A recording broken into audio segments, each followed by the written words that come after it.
So, this may be the worst kind of friends you ever have around you. Let's call this guy Paul, the victim. And there is his friend. We'll call this other guy Effie, the mastermind. Paul was a very successful young businessman. He owned one of the biggest boutiques around, while Effie was a bricklayer, not so successful. Both were very close friends, and even Paul trusted Effie with his life, even allowed Effie to do transactions on his behalf. By the way, this happened in Otokutu in Delta State, Nigeria.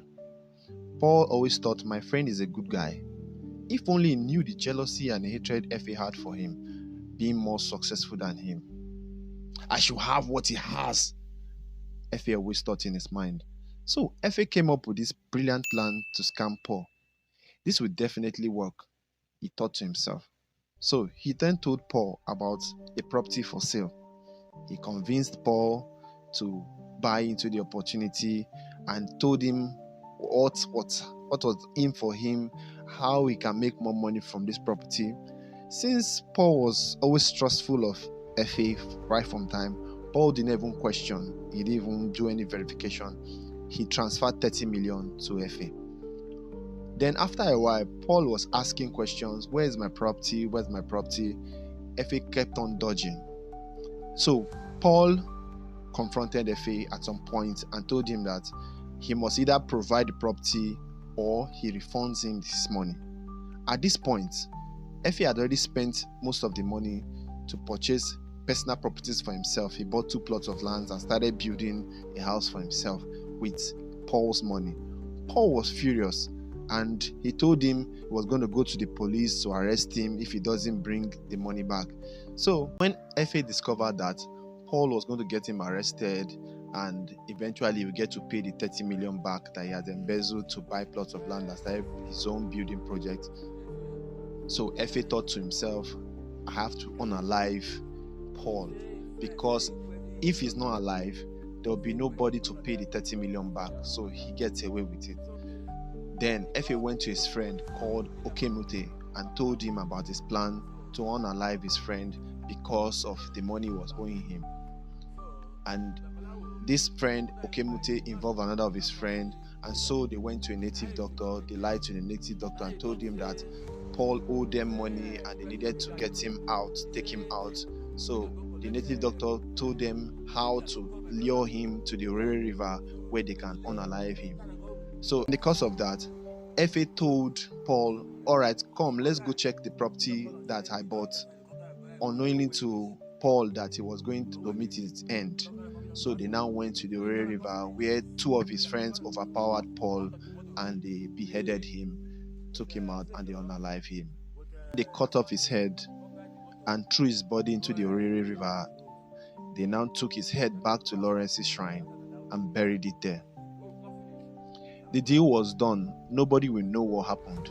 That was what Effie thought until days went by and Paul's brother started looking for Paul. He then remembered that Effie and Paul were 5 and 6. He called Effie and asked about the whereabouts of his brother Paul, which of course Effie denied knowing at first. Now, any reasonable person would have stopped scheming at this point, but not Effie. He thought to himself, this is another way to make more money. So he told Paul's brother not to worry, that he would consult a native doctor to check on the online website of the gods to know what had happened to Paul. So he went to his friend, the herbalist, and came back and told Paul's brother that it would cost 500,000 to consult the gods, which was provided to him. So Effie came back to Paul's brother and told him the result from the native doctor, how the native doctor consulted and saw that Paul was kidnapped and he has even gotten in contact with the kidnappers. He came back to Paul's brother and started demanding for more money, that the kidnappers wanted ransom. He came for different amounts. All the money totaled to 20 million plus. And this was when Paul's brother knew that there was something fishy, because he kept on coming back for more money and they kept on suspecting him. So, unknowing to Effie, Paul's brother had gone to the police to report, and the police opened an investigation on him and eventually he got arrested. And due to interrogation, first of all, he denied ever having anything to do with it, but investigations went on and they discovered there was no kidnapper and there was no kidnapped, that he had already unalived Paul earlier on. After more drilling, the police discovered that he had accomplices. So he revealed the identity of Okemote, Sunday, and Lawrence. They got them arrested, and Lawrence took them back to the shrine and showed them where he buried Paul's head.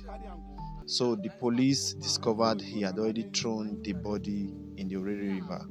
But prior to that, Lawrence told them where the body was, that they had thrown the body into the Orere River, and that really helped to crack down on the suspects.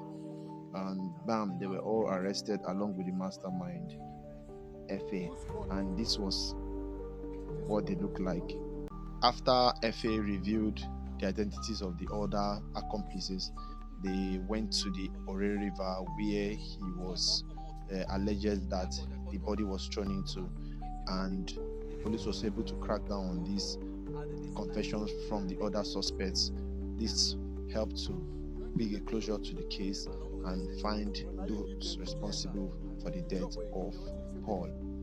So we should be very careful about the friends we have around us and what they know about us. Shout out to the Delta Police.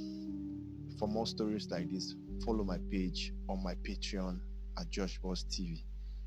Thank you.